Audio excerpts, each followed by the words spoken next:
that shows actually a very not deep understanding on what's going on. It's not just the children fighting each other. Russia has carried out what is called a massive attack on Ukraine, involving over 400 drones and missiles striking across the country, killing 3 in Kyiv. The Kremlin has said this is in response to what it refers to as terrorist attacks by Ukraine on its soil. Let's speak to Solomiia Bobrovska, who's a Ukrainian MP in the Committee on Security, Defence and Intelligence, and is on the line now. Solomiia Bobrovska, good afternoon. Greetings from Kyiv. Thank you very much for joining us. I wonder if you think that this is it from Russia in retaliation for Ukraine's spider's web offensive, or do you think there will be more? I'm pretty sure that it would be more, because so we got used for such, unfortunately, for such massive attacks, and it was sleepless night, literally. But I think that's not the end. With colleagues, we think the same. It's not the end, and it's very strange targets they've chosen. So they chosen military targets, energy infrastructure targets. But we know when they want to put this fear in their attacks, they usually choosing civilian, unfortunately, infrastructure or buildings, like as a targets. That's why we're afraid that's not the end, and it's just only just the small preparation before their response for the operations from Ukraine, unfortunately. And do you feel that Donald Trump in some ways sort of sanctioned this attack, gave Russia permission to go ahead with it, given that he had that conversation with Vladimir Putin recently? Yes, it looks like he gave this permission, but it's strange because these targets are legal.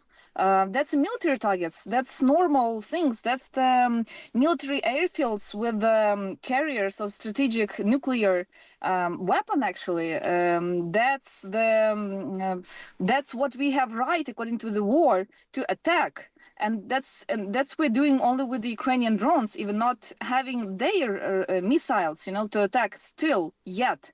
And it looks strange from his side, when Russians are killing children, civilians, Sumy on the Palm Sunday, they strike. When they hit Kharkiv and Kyiv in the middle of the day, Dnipro, and that looks like okay. And he said oh, it's no, it's abnormal, it's not okay, because civilians are dying. But when we're attacking the legal targets, he just giving the permission. It looks very strange, and it again looks like he softly has this support from his side more to Russian side, and we don't see how US actually is replying for this prolonging during the negotiation process from the Russian side, because that's not Ukrainian not readiness. That's Russian showing that they don't want to have any peace deal negotiations and any agreement on that. Well, Trump said that Russia and Ukraine were fighting like children, didn't he? Yes, he said that, and that shows actually a very not deep understanding on what's going on. It's not just the children fighting each other. It has very deep roots in Russian-Ukrainian conflict and war. That's hundreds of years. That's mental differences. That's the occupation for 300 years of the Soviet time, Russian Empire, and so on.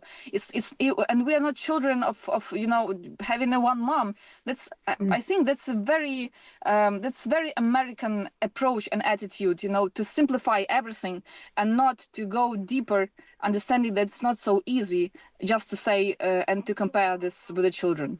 Well, it's interesting you say that, because I wonder how much understanding you think American lawmakers have of what's going on in Ukraine. Because just take, for example, Friedrich Merz, the German Chancellor, saying that some of the people he's met in Washington have, and I quote, no idea about the pace of Russia's rearmament. And he's asked for them to familiarise themselves with the plans. I mean, do you think ignorance is a lot of the problem here? Yes, but it's only the part. What we see in US now going on. There is administration of Trump, where no one can explain who is briefing actually President of the United States on Russian-Ukrainian war, except, for example, special envoy on Ukraine and Russia, Witkov and Kellogg.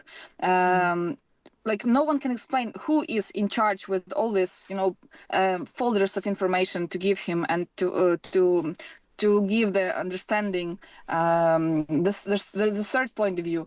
The other one thing is that Republicans and Democrats who supported Ukraine, and now they're keeping silence because Republicans supporting Trump administration and afraid of his sanctions or his reaction on that. Democrats who are just keeping silence because Republicans are leading with the Trump, and part of them they who were not involved with Ukraine for this last years. Yes, they are just ignoring and like trying to avoid, and that's why they're keeping silence. The other one saying like we support, but there is Trump and he's the only one who take leadership in this. Have you got any hope then of sort of biting sanctions on Russia backed by America? Are you losing hope for that? Because I know President Zelensky keeps on calling for such a move, but there's little chance of it happening, isn't there? It is, and that's what Merz actually said, that it's time to again to put the sanctions, and it's strange because again and again, U.S. is taking a pause and not doing this.